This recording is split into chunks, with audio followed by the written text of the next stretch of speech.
तो हम कहाँ पे थे भाई? हमारा बस एक इतना कहना था कि जो हमारे पास इंटीग्रेशन ऑफ 1/t होता है वो log x होता है, और इंटीग्रेशन ऑफ log x होता है वो हमारे पास 1/x होता है। ठीक है। अब हम वापिस चलते हैं अपनी डेरिवेशन पे। तो मैं कौन सी डेरिवेशन करा रहा था? मैं करा रहा था एडियाबेटिक प्रोसेस के अंदर जो हमारे पास हम्म,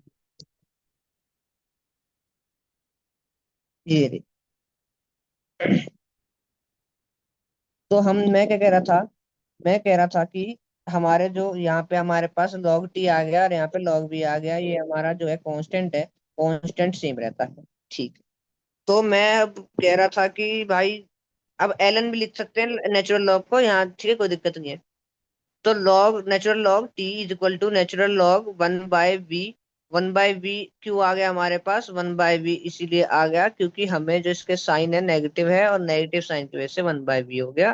और यहाँ पे गामा -1 इंटू, ये हमारा एक फॉर्मूला बन गया। ये हमारा क्या बन गया भाई? ये हमारा बन गया है formula. That is very important. इसके बाद टी वी की पावर गामा -1 कांस्टेंट होता है, तो इसका मतलब कि पीवी की पावर गामा भी कांस्टेंट होगा। ठीक है। तो हमारे पास एक और रिलेशन आ गया। क्या आ गया? हमने इसे देखो, हमने क्या किया है इसे, हमने इस इक्वेशन का क्या किया है, ध्यान से देखो। कंपेयर करके आ गया टी पी की पावर 1 - गामा/गामा इक्वल टू के। बात आई समझ में? ये एक रिलेशन था, और ऊपर हमारे पास डेरिवेशन थी। ठीक है। ये सबको समझ में आ गया होगा। अब एक डेरिवेशन है work done for adiabatic process. तो del U is equal to Q plus W, NCV D T is equal to work adiabatic. NCV D T को हम क्या लिखेंगे? nr/गामा-1। पीछे जो हमने करा था डेरिवेशन अभी उसमें से ही। और फिर हमारे पास जो आ गया वो आ गया work work done adiabatic equal to P2V2 - P1V1 divided by gamma. ठीक है। P2V2 कैसे आ गया भाई? डेल चेंज इन है, चेंज इन का मतलब हमारे पास ये आ जाएगा। ठीक है। अब हम चलते हैं आगे। ये रहा। That this is such a important thing. तो अब हम पढ़ेंगे आइसोथर्मल और एडियाबैटिक रिएक्शन के अंदर जो कि स्लोप होता है। अब यहाँ पे ना मैंने क्या बताया था? एडियाबैटिक का स्लोप ज्यादा होता है। ठीक है। अब मैं बताऊंगा क्यों ज्यादा होता है, डेरिवेशन करके दिखाऊंगा। बात आगे समझ में? अब हम क्या कर कर दिखाएंगे? डेरिवेशन करके दिखाएंगे। ठीक है। तो क्या होता है हमारे पास आइसोथर्मल में? देखते हैं पहले।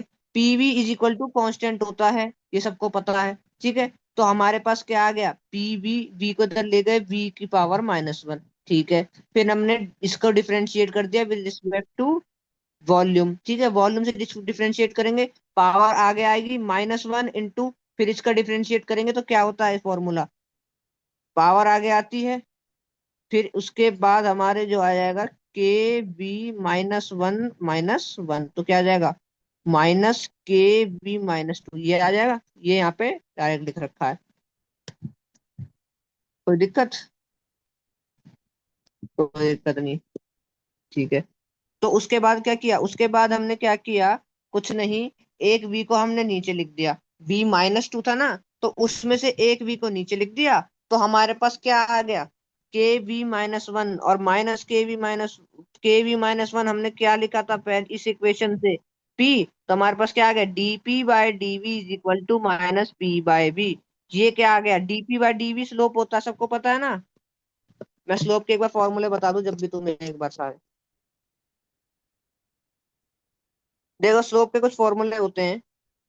ठीक है। स्लोप सबसे पहले तो यही होता है, ढंग से लिख दूं मैं से। ठीक है। तो स्लोप के कुछ फॉर्मूले होते हैं।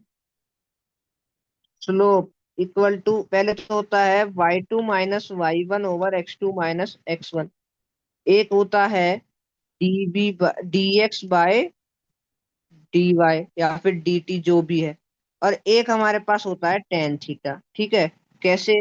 ये हमारे पास अगर एक ग्राफ है, ठीक है, और ये हमारे पास एक लाइन है, तो इस लाइन को हम, ये हो गया x1 - y1, ठीक है, ये हो गया x2 - y2।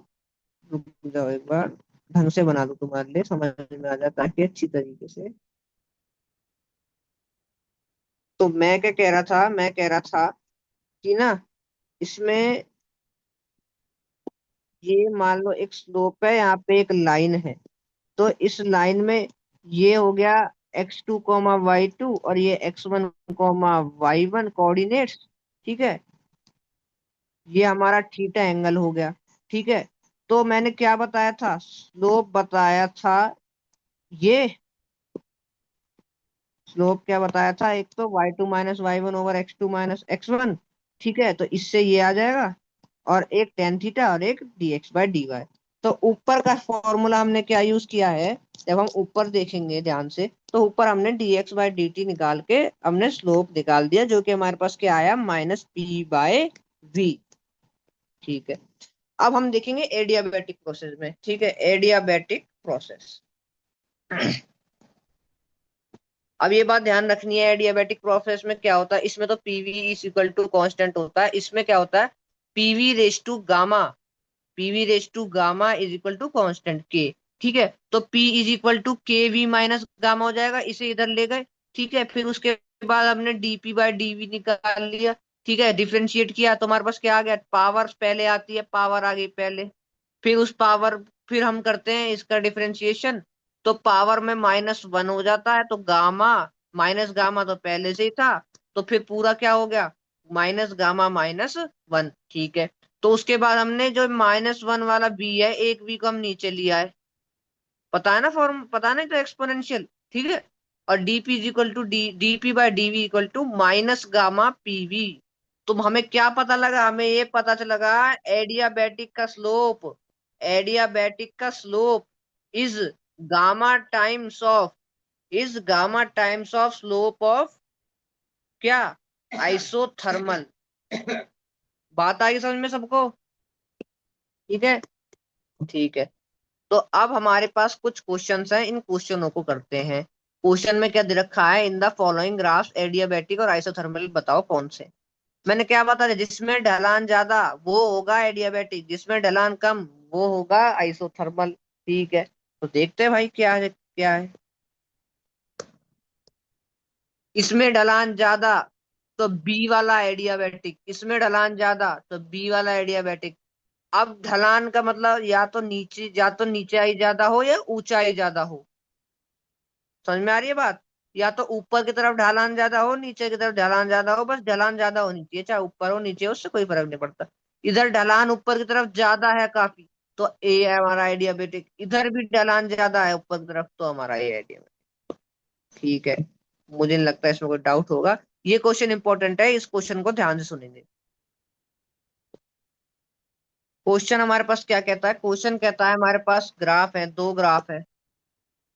ठीक है। ग्राफ किस चीज के हैं, पोटेंशियल एनर्जी वर्सेस वॉल्यूम के ग्राफ चलेंगे अभी इसमें, थर्मोडायनेमिक्स में। तो तीन ग्राफ हैं, तीन गैसेज दे रखी है, ए बी सी। यहाँ पे भी ए बी सी, ये तीन गैसेज दे रखी है। तो हमें क्या कहा है कि ए स्लोप दे रखे हैं। तो हमें सिंपल पूछा है, which of the following gases are suitable for the given condition. ठीक है। तो ए हमारे, ये तीन ऑप्शन है, ए हमारा O2, ए हमारा O3, He। ठीक है। तो हमें देखो सिंपल सी बात है, जिसका स्लोप ज्यादा, रुक जाओ,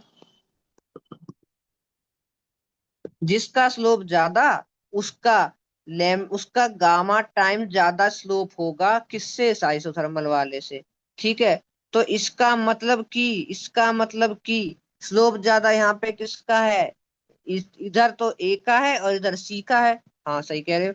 तो ए का स्लोप ज्यादा, तो हमारे पास उसका गामा आ जाएगा ये। फिर हमारा उससे कम स्लोप तो ये, उससे कम स्लोप तो ये। ठीक है। तो पहली कंडीशन के लिए हमारे पास ए क्या होना चाहिए? पहली कंडीशन के लिए हमारे पास ए क्या होना चाहिए? ए होना चाहिए हमारे पास हीलियम, फिर हमारे पास होना चाहिए O2, फिर हमारे पास होना चाहिए O3। तो भाई ये सिचुएशन तो भाई इसको पूरा पूरा का पूरा सपोर्ट कर रही है। लेकिन इसमें क्या उल्टा नहीं हो गया? इसमें स्लोप सी का ज्यादा, फिर बी का, फिर ए का। तो इस ग्राफ के हिसाब से तो हमारे पास ए क्या होना चाहिए? ए होना चाहिए भाई हमारा O3, और फिर क्या होना चाहिए? O2, फिर हीलियम। ऐसा कोई ऑप्शन है ही नहीं। तो पहले के लिए नन ऑफ दीज, दूसरे के लिए थर्ड ऑप्शन। ठीक है। अब एक और हमारे पास जो है डेरिवेशन है, चेंज इन या फिर enthalpy change is equal to QP. ठीक है। तो भाई H is equal to E plus PV होता है, कई बार यूज कर लिया मैं हमने ये। ठीक है, ये आप पता होना चाहिए। तो E equal to E plus H is equal to E plus PV, फिर हमने डिफरेंशिएट कर दिया इसे। डिफरेंशिएट कर दिया तो हमारे पास क्या आया? हमने जब इसे डिफरेंशिएट किया तो हमारे पास क्या आया? हमारे पास आया तो D H is equal to DE plus P DV plus VDP. ठीक है, ये मल्टीप्लीकेशन रूल पता है ना सबको, डिफरेंशिएशन वाला क्या होता है?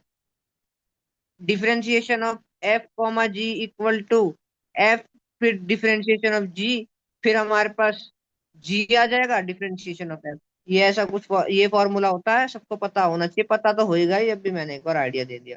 ठीक है। इसके पास हमारे पास क्यू प्लस डब्ल्यू आ गया, यहाँ पे हमने क्यू प्लस डब्ल्यू आ गया। पीडीवी और वीडीपी को हमने अलग लिख लिया। क्यू प्लस डब्ल्यू कैसे आया? Delta is equal to Q plus W first law से आया है। बात आगे समझ में? ठीक है। अब उसके बाद हमने क्या किया? D H is equal to Q minus PDV plus VDP. Q work done हमारे पास माइनस पीडीवी होता है, तो हमने माइनस पीडीवी यहाँ वैल्यू पुट कर दी। पुट करने से क्या फायदा हुआ? हम फायदा ही फायदा है। फायदा कैसे? माइनस पीडीवी से प्लस पीडीवी कट गया, तो हमारे पास क्यू प्लस वीडीपी आ गया। कांस्टेंट प्रेशर है तो del P zero. Del P zero तो ये क्वांटिटी जीरो है कि नहीं? तो हमारे पास आ गया डे डी ओ change in enthalpy is equal to QP. ठीक है। गला माइनस खराब हो पीडीपी गया कैसे डाल दिया? है। माइनस पीडीपी कैसे डाला? देख फॉर्मूला होता है वर्क डन का फॉर्मूला। एक देखो, वर्क डन के कई फॉर्मूले सर ने लिखवाए थे ना, तो उनमें से एक होता है माइनस पीडीवी, याद रखो। बात आगे समझ में? ओके।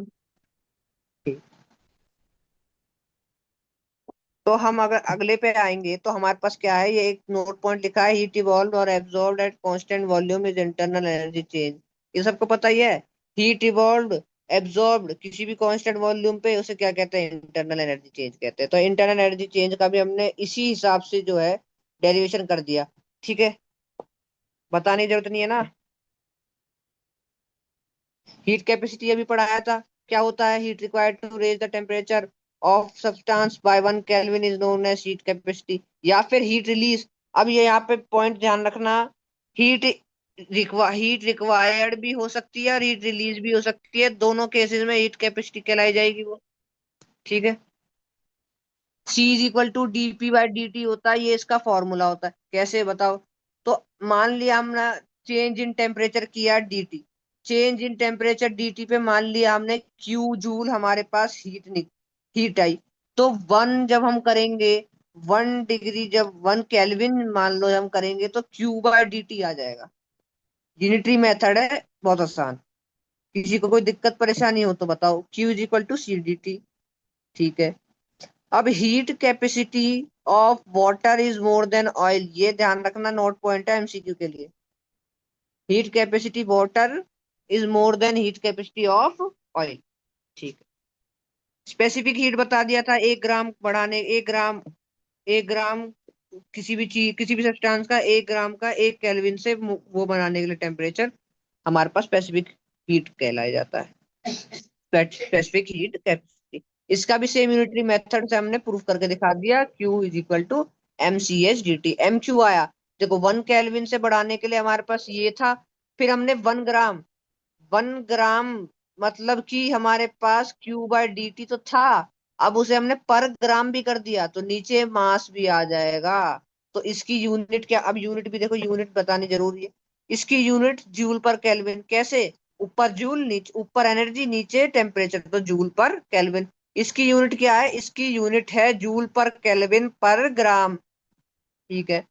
तो अब एक बात ध्यान रखनी, स्पेसिफिक हीट ऑफ वाटर क्या होती है? 4.18 जूल पर केजी पर ग्राम। याद हो तो, 1 कैलोरी होती है ये। 1 कैलोरी का जो हमारे पास वैल्यू होती है वो 4.18 होती है, जो कि पानी की है। सीएस से डिनोट करते हैं स्पेसिफिक हीट को, और सीएम से डिनोट करते हैं मोलर हीट कैपेसिटी। उसका भी सेम हमने ऐसी फॉर्मूला निकाल दिया। ठीक है। पर मोल था तो नीचे एन आ जाएगा। ठीक है, बात आगे सर। क्वेश्चन क्वेश्चन चलो देखते हैं, अभी पहले मैं तुम्हें पूरा पढ़ा दूं, है ना? ठीक है ना? या साथ साथ क्वेश्चन कराता चलो, जल्दी बताओ, जिसका हो गया वैसे कर लूंगा। साथ साथ करा दे। साथ साथ करा दूं? हम्म। ठीक है। अभी लगेगी क्लास थोड़ी लंबी, और आधा घंटे से 40 मिनट की। दिक्कत तो नहीं है किसी को? नहीं। ठीक। आगे चलते हैं। मैं कहाँ पे था? मैं था इधर। हाँ। तो भाई, सिंपल सी बात है। गिवन हमारे पास क्या है? 10 ग्राम ऑफ कैल्शियम है। क्या है? 10 ग्राम ऑफ कैल्शियम हमारे पास गिवन है। हमें क्या निकालना है? हीट कैपेसिटी, स्पेसिफिक हीट, और कैपेसिटी, मोलर हीट कैपेसिटी। ठीक है। यार भूख लगी, 2 मिनट रुकना एक बार ना, भूख सी लगी।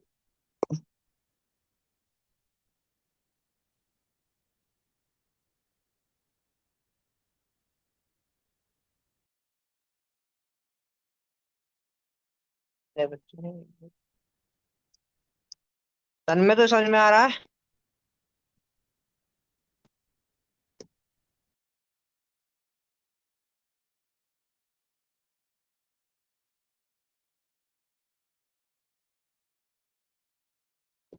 ठीक है,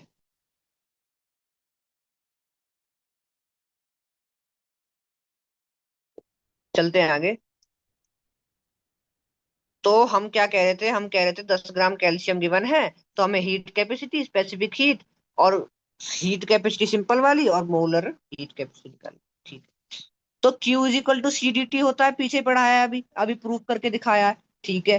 तो ठीक है। तो हमारे पास हीट चेंज कितना दे रखा है? हीट चेंज 100 दे रखा है, और इक्वल टू में हमारे पास C इंटू क्या आ जाएगा?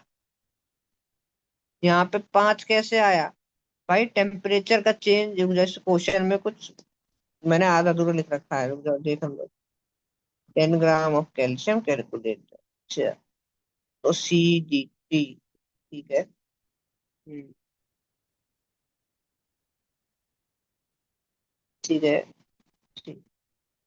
तो मैं क्या कह रहा था, यहाँ पे एक और चीज ऐड होगी हमारे पास, जो Q दे रखा है 100 दे रखा है, ये चीज ऐड है। तो Q is equal to NCSDT, पीछे अभी प्रूफ करके दिखाया था। ठीक है। CS हमारा क्या होता है भाई? CS हमारा होता है स्पेसिफिक हीट कैपेसिटी। तो 100 equal to number of moles. Number of moles कितने हैं? कैल्शियम का क्या होता है? 40। गिवन कितना है? 10। 1/4 हमारा नंबर ऑफ मोल्स हो गया। और हमारे पास 5 तो हमारे पास वो दे ही रखा है, टेम्परेचर चेंज। तो क्या आंसर आ गया हमारे पास? 2 किलो। ठीक है। 1/4 क्या आएगा? 1/4। ऐसे ही हमने ये निकाल दिया। कैसे निकाला भाई?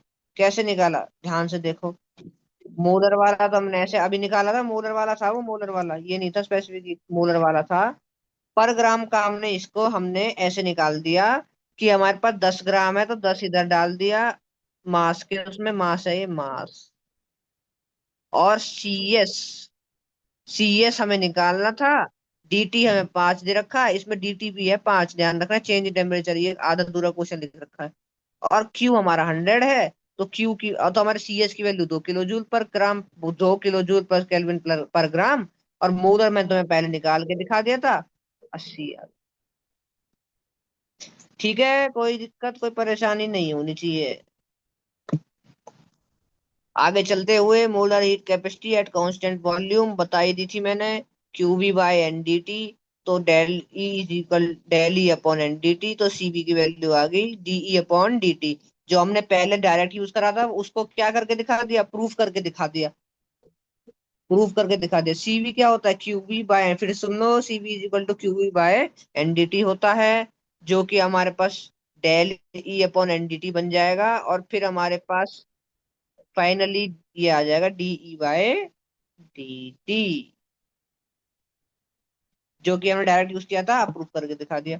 Similarly CP is equal to D H by D T, proof कर दिया। किसी को दिक्कत कोई परेशानी जिंदगी में नहीं है? ठीक। अब हमें क्या दे रखा है कि CP is always greater to CV होता है। कैसे? मान लो हमारे पास ये एक सिस्टम है, ये भी एक सिस्टम है, ठीक है। हमने इस पे क्यू हीट दी, क्यू हीट दी, और इस पे भी क्यू हीट दी, ठीक है। अब यहाँ पे हमारे पास है प्रेशर, प्रेशर नहीं है इधर, प्रेशर कांस्टेंट है। इधर प्रेशर है, इधर क्या है, प्रेशर है। प्रेशर है तो क्या है, वर्क डन। तो क्यू में से क्या माइनस हो जाएगा, वर्क डन। इसमें क्या होगा, इसमें तो सिर्फ क्यू ही रहेगा। तो हमारे पास heat capacity of constant pressure किससे ज्यादा होगा, कांस्टेंट वॉल्यूम से। ये बात ध्यान रखने वाली है, सारी चीजें, ये छोटी छोटी चीजें ये आगे काम आती। मैथमेटिकल प्रूफ अब इसका, जो हमने तुम्हें अभी बताया, थियोरेटिकली बताया था, अब उसे हम तुम्हें मैथमेटिकली प्रूफ करके दिखाएंगे अच्छी तरीके से। कोई दिक्कत कोई परेशानी?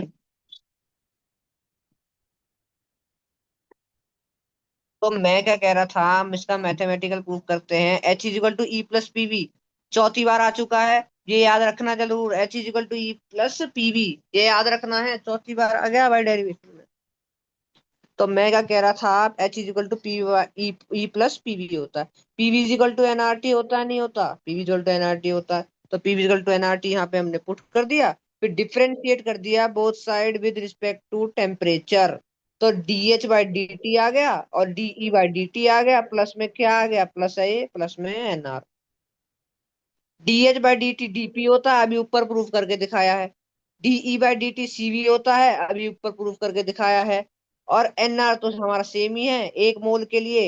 एक मोल के लिए हमारा एन की वैल्यू क्या हो जाएगी, 1 हो जाएगी। एन क्या होता है, नंबर ऑफ मोल्स। तो हमारे पास CP minus CV equal to are.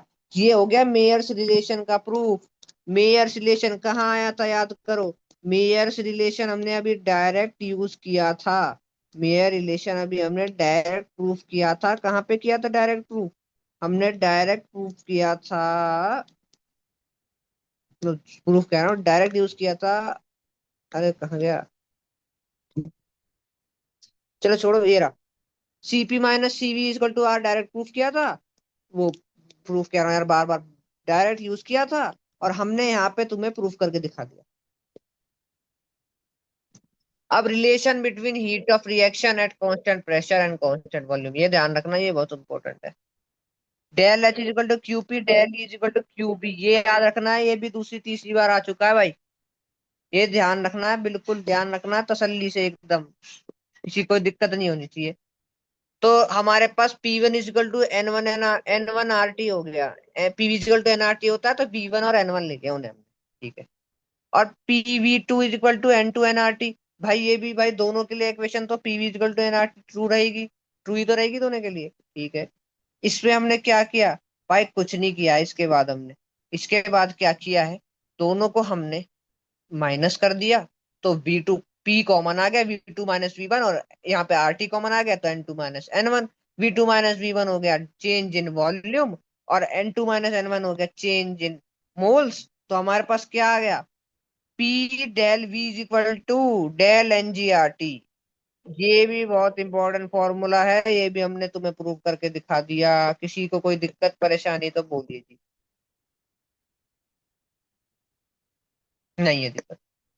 अब del H is equal to del E plus PDV, del E plus PDV ऊपर ही करा था अभी। तो QP is equal to QB plus NGRT, हाँ ये सेम बात हो गई। ठीक है। अब क्या है भाई, इसके लिए QP is equal to QB कब होगा, इसके लिए कंडीशंस है। क्या कंडीशंस है? Reaction of close vessel, close vessel में रिएक्शन होनी चाहिए। खुली वेसल हुई तो QP is equal to QB कभी नहीं हो सकता। और क्या होना चाहिए? Number of moles of product is equal number of moles of reactant, gases का इक्वल होना चाहिए। और जब भी रिएक्शन हो उसमें सिर्फ सॉलिड और लिक्विड हो, गैस का कोई चक्कर नहीं होना चाहिए, दिक्कत हो जाती है। रिएक्शन जब भी इन्वॉल्व हो, बात आगे समझ में? ठीक है, ठीक है, ठीक। क्वेश्चन आ गए भाई तगड़े। Calculate del NG for 1 gram of, del NG, del NG निकालो। ये याद भी रखना है तुम्हें, क्योंकि जब न्यूमेरिकल्स आते हैं तो हमारा फिर अगर हमें याद होगा तो जल्दी से काम हो जाएगा। C6H6 plus O2 gives 6CO2 plus 3H2O। भाई ऑर्गेनिक कंपाउंड है तो ऐसे ही होगा ना इसका कंबस्शन। याद है 10th का कुछ system? Organic compounds after combustion gives us CO2 plus H2O, याद है? मैं याद मान है। के चल रहा हूँ याद है ना? किसी को ना हो तो बता दे। हम्म। Del N G is equal to 6 - 15/2 आ गया। ठीक है। पहले 15/2 था, उसके बाद हमारा 6 हो गया, तो 6 - 15/2 दैट इज इक्वल टू -3/2। तो ये चीज क्या रखनी है, हमें याद रखनी है। बेंजीन के लिए डेल एन जी क्या होता है? बेंजीन के लिए डेल एन जी होता है -3/2। ऐसे CH4 के लिए निकाल दिया। पहले क्या था हमारे पास? पहले था 1, उसके बाद 3, तो 1 - 3 - 2। ये भी याद रखना है। मीथेन के लिए क्या होता है? Del N G -2। ठीक है। तो अब calculate the difference heat of reaction at constant pressure and that of constant volume for combustion of 2 moles of benzene. Benzene के 2 मोल कंबशन, बेंजीन के 2 मोल का कंबशन किया है भाई। ठीक है। बेंजीन के 2 मोल कंबशन कर दिया, कोई दिक्कत नहीं है। तो उसके बाद हमें क्या पता चला? उसके बाद हमें पता चला क्यूपी माइनस क्यूवी किसके इक्वल होगा? डेल एनजीआरटी के। अभी ऊपर फॉर्मूला लिखा था मैंने। ठीक है। Del NGRT is equal to -3 × 8 ये क्या करा हमने? क्या कर दिया? ये क्या कर दिया? कुछ नहीं कर दिया। आर की वैल्यू पुट कर दी, -8.314 होती है जूल के लिए। और हमारे पास एन की वैल्यू कितनी है? एन की वैल्यू है -3, पुट कर दी। एन एन सॉरी, एन कह रहा हूँ, एन नहीं।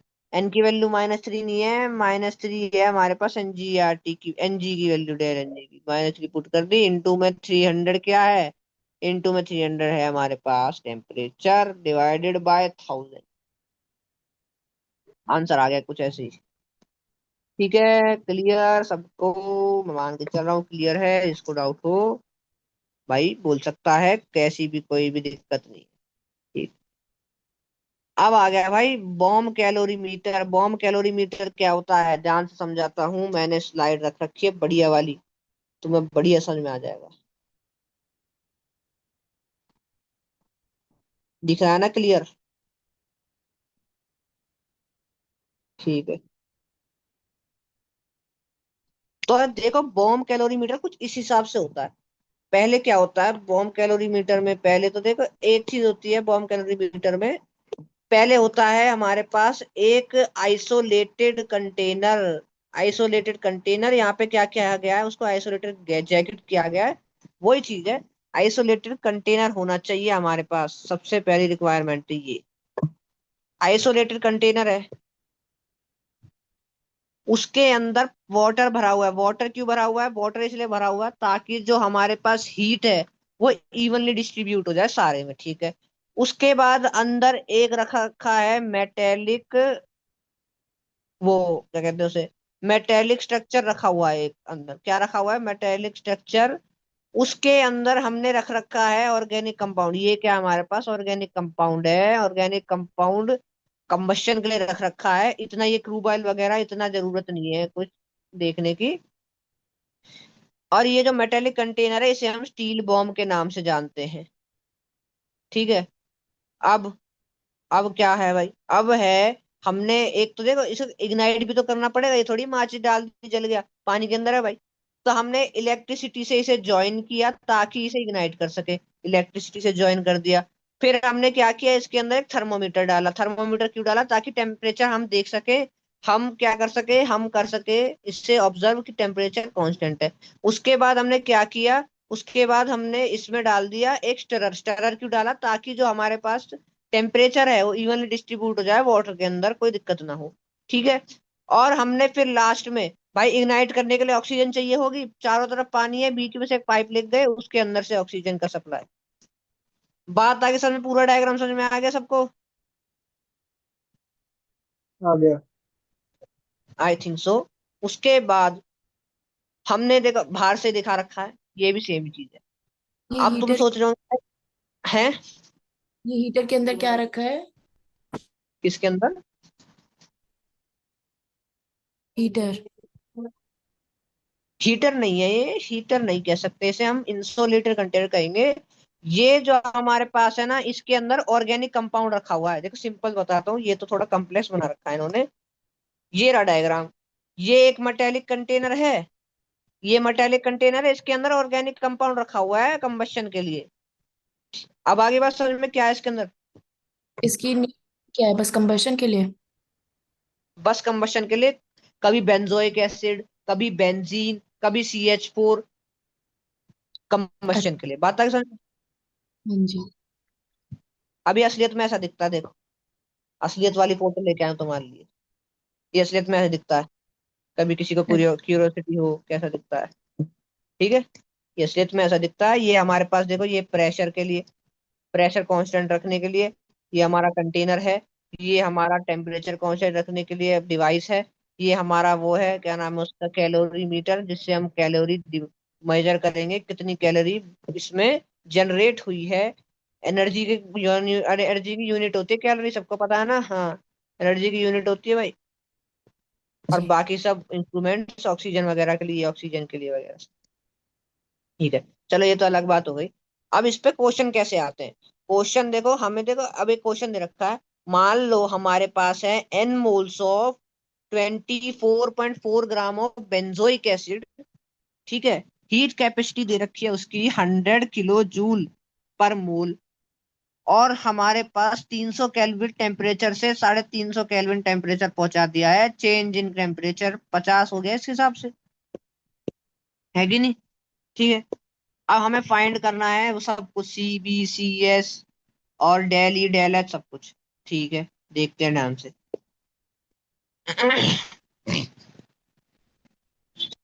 As Q is equal to CDT, that implies CDT, heat capacity 100 दे रखी है, टेम्परेचर 350 से 350, तो चेंज इन टेम्परेचर 50 हो गया।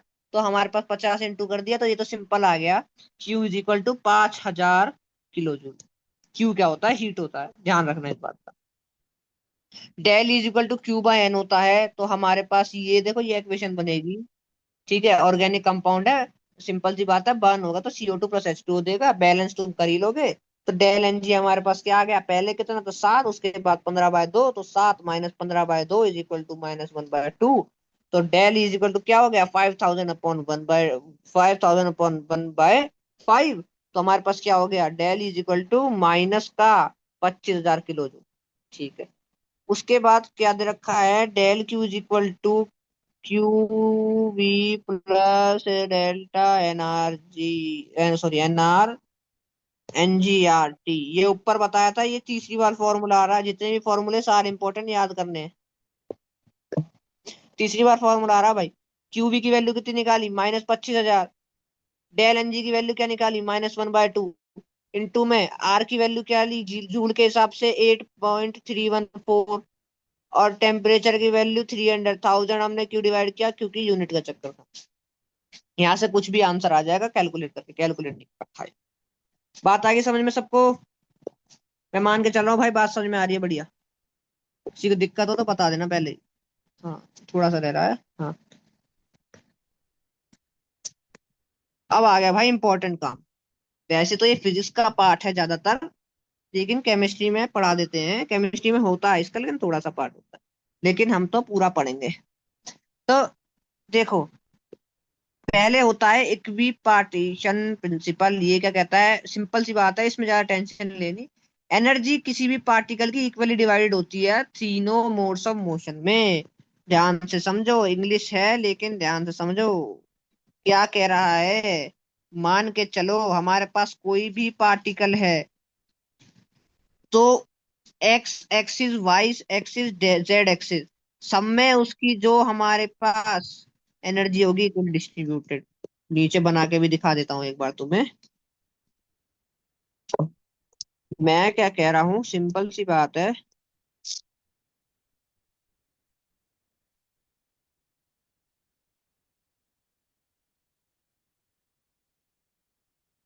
रुक जाओ। ए,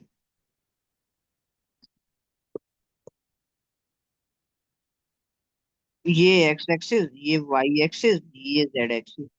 तो जो पार्टिकल है मान लो यहाँ है, तो उसकी एनर्जी इक्वल डिस्ट्रीब्यूटेड यहाँ भी होगी, यहाँ भी होगी, यहाँ भी होगी। बस इतना है। बात आगे समझ में, किसी कोई दिक्कत कोई परेशानी? बहुत इंपॉर्टेंट है, बहुत आसान था ये तो, है ना। अब वापिस चलो। अब आता है degree of freedom. Degree of freedom क्या कहता है, इसकी डेफिनेशन ध्यान से सुनो। Number of independent coordinates needed to specify or describe the behavior of a particle is called as the degree is called as its degree of freedom for n atoms in a molecule। ध्यान रखना, n atoms in a molecule के लिए होता है। ठीक है। तो अब ये समझाते हैं कह क्या रहा है, ये कह तो दिया है इसने। मान लो हमारे पास है, ढंग से पढ़ने के लिए एक बार मैं तुम्हें, ये चार्ट है हमारे पास, इसे देखते हैं क्या कह रहा है। A degree of freedom of a physical system refers to the reciprocally real parameter that is necessary to characterize a state of physical system। मान लो कोई पार्टिकल है, उसको हमें ये बताना पड़ेगा कि कहाँ है वो, ठीक है, कौन सी पोजीशन पे है, किस हिसाब से चल रहा है। उसके लिए कुछ कोऑर्डिनेट होते हैं ना, है ना, 1,2, 1,2,3, 3D के लिए, ठीक है। उन्हें डिग्री ऑफ फ्रीडम कहते हैं। Consider a point particle that is free so move in 3 dimension